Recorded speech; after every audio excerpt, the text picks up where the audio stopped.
A very good evening everyone. So myself Priyanka Charan from EduGuide Overseas Studies. I guess there was some technical issue for the reason of which we ended the live video and now we have started again. So as we just mentioned that the reason of today, today's topic for discussion is student visa of UK. So let me tell you, the upcoming intake is May 2024 and September 2024, and of course the students are much worried about the visa thing because they of course don't want to take any kind of risk when it comes to visa, right? So students, you just don't need to worry because in UK there are few documentation of which you need to take care of. Of course, if your documents are sorted, you have your visa 100%. So what are those documents? We are going to discuss it today. Please make a note of it if you are looking for September or May intake, so that you don't take or you are not in any kind of risk while applying for your visa. So the most important document which is of course required, or the most important document in a visa filing is of course passport, right? So a proper passport, a valid passport document is of course required. Even if you have any old passport, आपको ध्यान में रखना है कि आपको वो passport भी carry करना है when you go for your biometric. So the first important document is of course passport. Now comes the second document which is required for UK study visa is CAS, that is confirmation of acceptance study. So CAS number, this is a unique number which is issued by UKVI, and this number is required for your visa filing. This number is a very unique number and this can be used only once. That means you can't apply or reapply for your visa unless and until you have a new CAS number if it has been refused earlier. So CAS आपके लिए बहुत important है. जब तक आपके पास में CAS नहीं होता है, CAS नंबर नहीं होता है which is given to you by university, तब तक हम Tier 4 वीजा के लिए अप्लाई नहीं कर सकते हैं. Okay, so the most important document is of course CAS. This is provided to you by your university. बहुत बार यूनिवर्सिटी आपको ये CAS लेटर देने के पहले आपके financials खुद वेरीफाई करती है. But then yes, there are some universities, especially Russell Group universities, जो once you pay your deposit, they provide you your CAS. Even कुछ colleges तो ऐसे भी हैं जो बहुत बार आपको without deposit भी CAS दे देते हैं. So depends on the university rules and regulations whether they want to check your financials or not. But CAS number is issued by your university to you, and it is a very important document when it comes to visa filing. आपके CAS के letter के ऊपर जब भी आपके university से आपको CAS आता है, you need to be very sure about all your details, क्योंकि ऐसा नहीं होना चाहिए that when you sit for your visa filing and then you realise कि शायद मेरा डेट ऑफ बर्थ रॉन्ग है या शायद मेरा सरनेम का स्पेलिंग रॉन्ग है या whatever, start date wrong, intake wrong, whatever it is, you need to be very sure when you get your CAS. So बहुत बार यूनिवर्सिटीज आपको CAS इश्यू करने के पहले एक ड्राफ्ट भी भेजती है और वो आपसे एश्योरेंस लेती है that all the details are correct. Once you assure then they release you the CAS letter. So CAS is very important as I just said. So और एक चीज बहुत इंपॉर्टेंट है that when you get your CAS, अगर suppose in the worst case अगर reject हो जाता है visa, so you can't use the same CAS number again. So वापस से वो री इश्यू किया जाता है. Okay, so for refusal cases of course will talk later. Okay, then comes your academics. So during your biometric of course, क्योंकि आपको पता है कि ड्यूरिंग एडमिशन आपने सारे डॉक्यूमेंट्स जो है वो सॉफ्ट में अपलोड किए हैं, but during your visa filing again all your academics has to be carried with at the time of your biometric. So जब भी आप जाएंगे तो आपको सारे डॉक्यूमेंट्स, यानी कि अगर आप मास्टर्स के लिए अप्लाई कर रहे हो तो जो भी आपने शो किया है वो आपके अगेन CAS के ऊपर मेंशन्ड होता है कि आपको किस बेसिस पे एडमिशन मिला है. जैसे बहुत बार स्टूडेंट्स जो है वो डिप्लोमा करके देन बैचलर्स के लिए अप्लाई करते हैं, तो CAS पे ऑलरेडी मेंशन्ड होता है कि यूनिवर्सिटी ने आपको कौन से डॉक्यूमेंट्स के बेसिस पर आपको बैचलर्स के लिए एडमिशन दिया है. तो वो डॉक्यूमेंट्स ऑफकोर्स आपको कैरी करना होता है, दैट इज इंपॉर्टेंट. बहुत बार ऐसा होता है कि student is going for masters but during application और ड्यूरिंग एडमिशन उसने ये मेंशन किया है कि उसने यहीं पर मास्टर्स किया है। सो बहुत बार कैश पे लिख के आता है कि आपने मास्टर्स की डिग्री इंडिया में भी ली है और उसके बेसिस पे अगेन आपको मास्टर्स मिल रहा है, तो at that time you need to carry your masters academics, masters के सर्टिफिकेट्स भी आपको कैरी करने होंगे, degree certificates apart from bachelors. So आधे डॉक्यूमेंट्स आपको कैश पे ही क्लैरिफाई हो जाएंगे कि आपको कौन से डॉक्यूमेंट्स जो है वो लेके जाने हैं। So academics again is very important. Again academics के अलावा one more document which is your English proficiency test. So let me tell you, in UK there are many universities which offer you waiver also in English. बहुत बार UK की काफ़ी सारी universities है जो कुछ boards के लिए जैसे कि महाराष्ट्र बोर्ड या गुजरात बोर्ड या पर्टिकुलरली तमिलनाडु या केरला बोर्ड के लिए इंग्लिश IELTS एग्जाम के लिए वेवर्स प्रोवाइड करती है। सो इन दैट केस अगर आपके कैश पे मेंशन नहीं है IELTS लेके जाना है तो even it is fine if you don't carry that, but अगर आपको एडमिशन जो है वो आपके IELTS के बेसिस पे मिला है तो in that case you need to carry that certificate also. So IELTS that is your English proficiency test, but if the admission is given to you on the basis of MOI that is medium of instruction तो वो आपको carry करना है। अगर आपको जो admission मिला है वो आपको 12th स्टैंडर्ड के इंग्लिश के मार्क्स के बेसिस पे मिला है, so of course you are going to carry your HSC certificate, so वो ऑटोमेटिक पर्पज सॉल्व हो जाता है। But if IELTS is a document which was used while your admission तो आपको वो भी डॉक्यूमेंट कैरी करना है, यानी कि एकेडमिक्स के अलावा आपका इंग्लिश प्रोफिशिएंसी टेस्ट भी है उसका सर्टिफिकेट भी आप कैरी करोगे। सो हमने जो डिस्कस किया, सबसे पहले passport which is very important of course. Apart from that passport के अलावा आपका कैश जिसके बिना हम वीजा फाइलिंग स्टार्ट भी नहीं कर पाते हैं। Then third is your academics. Academics के अंदर हमने IELTS जो मैंने कि बताया अगेन कि जिस बेसिस पे आपका एडमिशन अगर IELTS के बेस पे हुआ है तो आपको वो सर्टिफिकेट भी कैरी करना है। Okay, now the most important part when it comes to UK study visa which is your financial.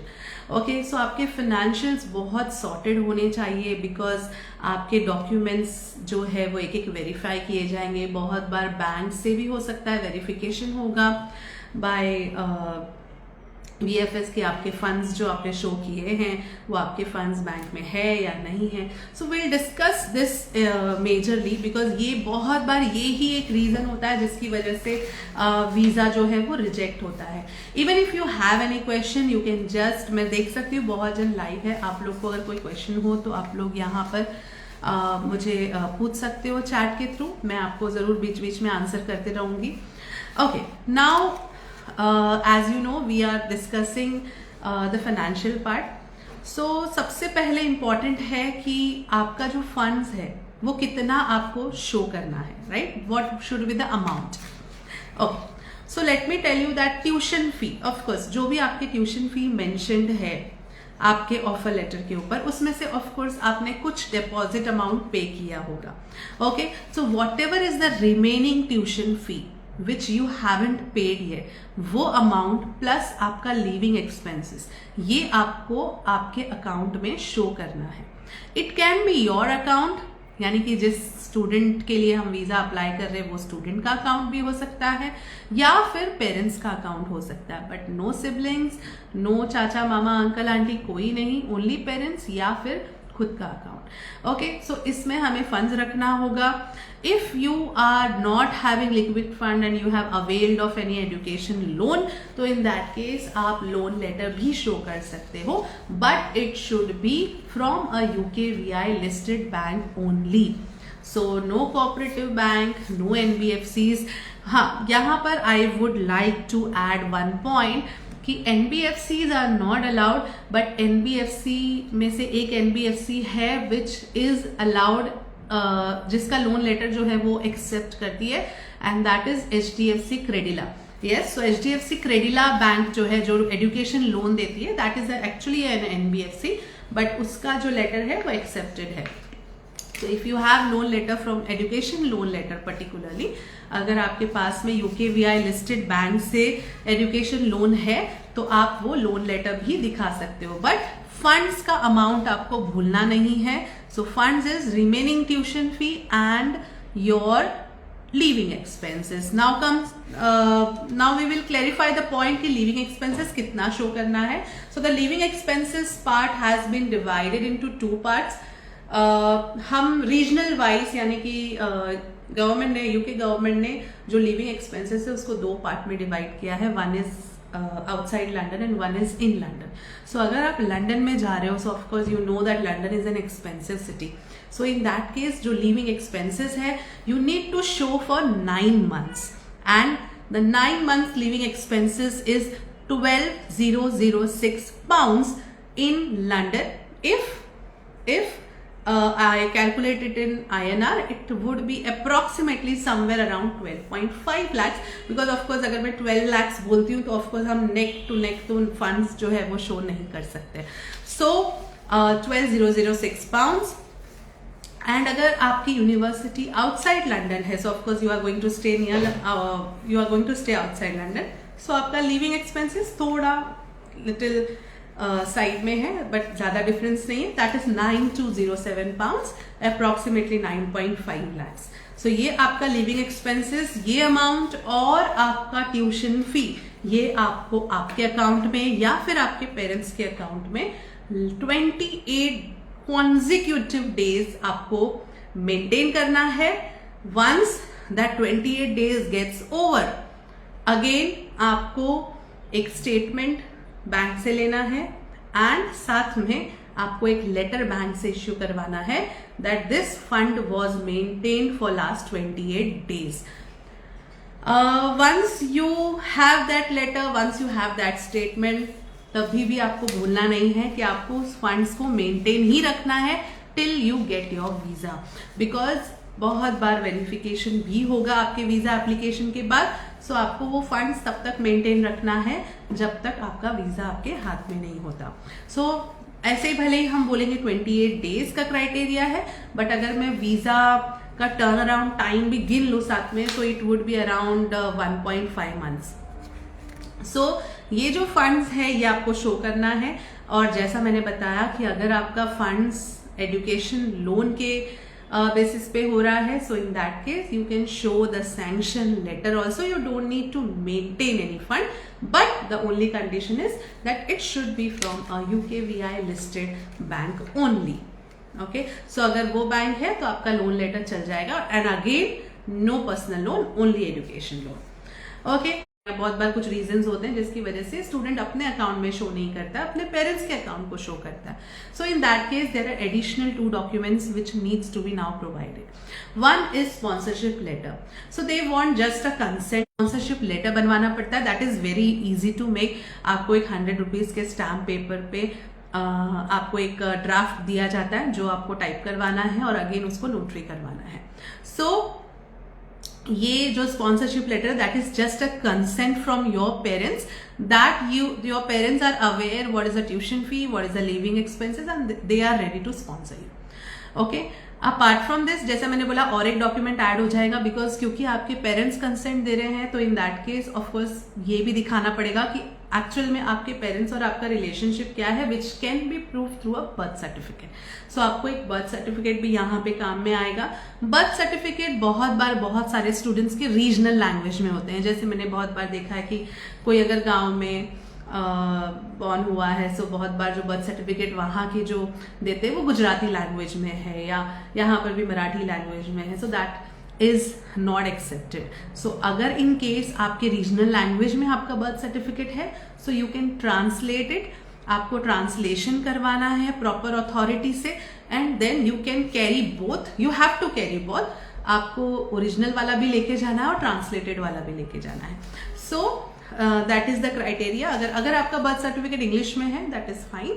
सो जैसा मैंने बोला, अगर आप फंड्स आपके अकाउंट में दिखाते तो ये 2 डॉक्यूमेंट की आपको जरूरत नहीं होती. बट अगर if you are showing your funds in the name of your parents, then in that case आपको ये 2 डॉक्यूमेंट एक्स्ट्रा हो जाते हैं, which is sponsorship letter and again your birth certificate.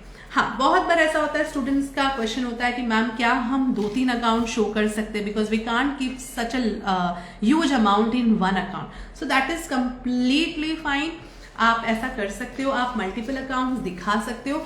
But अगर हम वीजा ऑफिसर को थोड़ा कम कंफ्यूज करें, as you all know that visa officers जो है वो ऑलरेडी बहुत लोडेड होते हैं और हमें ऑफ कोर्स कोई रिस्क नहीं लेना है उनको कंफ्यूज करके. So better we show either 2 और 3 अकाउंट मैक्सिमम. ऐसा नहीं हो कि हमें ये 20 लाख दिखाने हैं 2 लाख एक अकाउंट में, 3 लाख एक अकाउंट में, 5 लाख अलग अकाउंट में. सो बहुत बार क्या हो जाता है, वीजा ऑफिसर का हम काम बढ़ा देते हैं. सो बेटर हम मिनिमम से मिनिमम डॉक्यूमेंट्स यहाँ पे यूज करें. Okay, so that is again one of the document which will be required. जैसा हमने अभी डिस्कस किया, financial part which is very very very important when it comes to UK study visa. Okay, अगर एक कोई student है जो bachelors के लिए जा रहा है, so it might happen that जो एज होगी स्टूडेंट की वो माइट बी 18 से कम हो सकती है. ऑफ कोर्स जो मास्टर्स के लिए जा रहा है उसके लिए ये पॉइंट है ही नहीं. बट अगर कोई स्टूडेंट बैचलर्स के लिए जा रहा है, हो सकता है that he is just 17, she is just 17 और अभी इनटेक के जस्ट 1 महीने बाद ही इज गोइंग टू टर्न 18.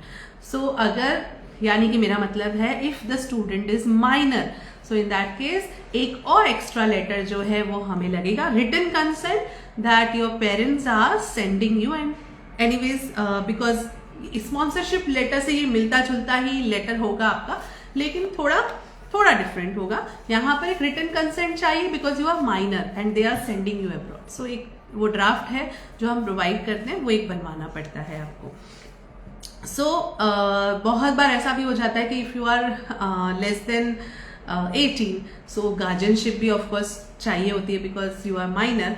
सो हमें गार्जियनशिप भी लेनी पड़ती है. तो if you know someone there तो आप गार्जियनशिप उसकी दिखा सकते हो, या फिर बहुत बार हम गार्जियनशिप एजेंसीज को भी कांटेक्ट कर सकते हैं बिकॉज कुछ यूनिवर्सिटीज ऐसी है जो कैश रिलीज नहीं करती if you are minor. So we need to take care of that as well. Okay, apart from that, ATAS certificate. So there are few courses which require this certificate. जो भी कुछ technology related अगर कुछ courses होते हैं तो बहुत बार आपका PCC और ATAS जो है वो रिक्वायर्ड होता है. सो दैट डिपेंड्स कि आप कोर्स कौन सा लेते हो उसके ऊपर है. ATAS को आने में टाइम लगता है, बहुत बार 2 months भी लग जाते हैं. सो वी ऑलवेज रिकमेंड कि आप अपना ATAS जैसे आपके ऑफर पे लिख के आ जाता है that this course will require ATAS, हम तभी अप्लाई कर दें उसके लिए. Okay, so these are the documents which are required. अच्छा, अब ये तो हो गया हमारा सबसे पहले passport, then we discussed about cash, फिर हमने एकेडमिक्स जो हमें लेके जाना, बायोमेट्रिक, फाइनेंशियल्स हमने डिस्कस कर लिया. Now comes medical. सो यूके में मेडिकल जो है वो बहुत सॉर्टेड है. आपको सिर्फ एक टीबी टेस्ट करवाना होता है. द ओनली थिंग इज कि जो टेस्ट आप करवा रहे हो that should be from the panel which is provided by जो हमारे यूके गवर्नमेंट की जो वेबसाइट है, वहां पर जो हमें लिस्ट ऑफ क्लिनिक्स मिले हैं वहीं से आपका ये टीबी टेस्ट जो है वो होना चाहिए. So that is the only condition which you need to fulfil. So एक टीबी टेस्ट जनरली इसका कॉस्ट भी ज़्यादा नहीं है एंड इसकी जो रिपोर्ट है वो हार्डली आपको 1 दिन में आ जाती है. So this is again, but then this is valid only for 6 months. So मान लीजिए अगर आपका ऑफर लेटर आ चुका है, आपका इनटेक सितंबर है, नाउ इट इज जनवरी. सो हम हमेशा बोलेंगे कि आप 6 months के विंडो के अंदर ही ये जो टेस्ट है ये करवाइए, बिकॉज जब आपका स्टार्ट डेट होगा तब तक ये वैलिड होना चाहिए. So TB test again one of the requirement which is of course a mandatory thing. Okay, so I hope we have covered all the points. If you have any question, you can just write down in the chat box. आप मुझे chat में या comment add कर सकते हैं. मैं आपको कोई अगर क्वेश्चन है तो मैं आपको आंसर कर सकती हूँ. I hope I have covered. वैसे मैंने काफ़ी सारे पॉइंट्स जो है वो मैंने कवर कर लिए हैं. Anyways, so if you have any doubt after this live session, so not a problem. You can just ping us on Instagram. We have expert counselors who can guide you for the same. Okay, so we'll end the session here. I guess it was all good. We just tune yourself, we would be coming soon. So हमारे जो live sessions है वो weekly होते रहते हैं. आप लोग please updated रहिए और ऐसी ही कुछ इन्फॉर्मेशन अगर आपको चाहिए, whether it is UK, US, even अगर आपको कोई सेशन चाहिए स्पेशली आप डिमांड करना चाहते हो कोई एक टॉपिक को लेके, तो आप हमें इंस्टाग्राम पे मैसेज भी कर सकते हो. So of course we would try कि हम उस टॉपिक के ऊपर ये सेशन अरेंज करें. Okay, so till the time will take a break. Good bye.